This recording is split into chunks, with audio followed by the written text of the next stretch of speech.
Allez, on va aller voir ce qui se passe. Silène, Gaillet jaune et tant d'autres.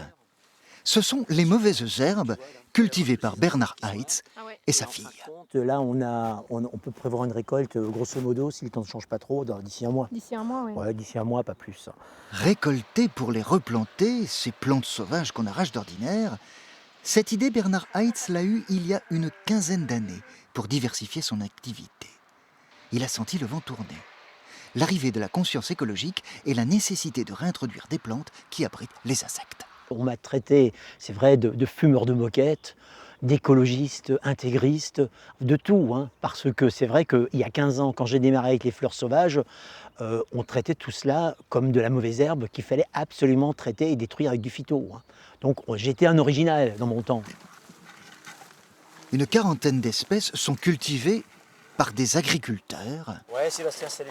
sur plus de 20 hectares. Les insectes reviennent ici. Ici, il y en a, ouais. À côté, on a des betteraves là, qui sont traitées 8 fois. C'est sûr qu'avec ça, il n'y aura plus d'insectes. Une dizaine de tonnes de graines sont récoltées chaque année.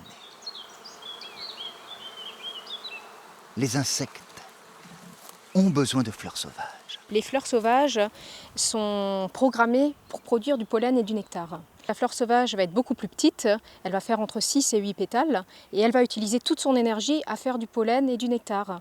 La fleur horticole, elle va faire une grosse pétale, une fleur éclatante, mais par contre elle aura nettement moins de pollen et de nectar. Donc pour les insectes, c'est beaucoup moins intéressant.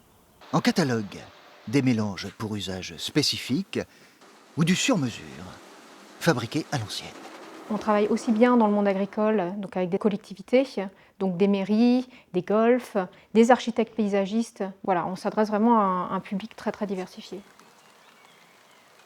Y compris le grand public, pour lequel les collectivités récupèrent désormais de vastes espaces, comme ce champ de 5 hectares, d'un seul tenant. C'est magique, hein. À 2 pas de la ville, c'est prodigieux, hein. C'est formidable. Nungesser est devenu un gros parmi les petits et ses semences se vendent désormais dans toute la France.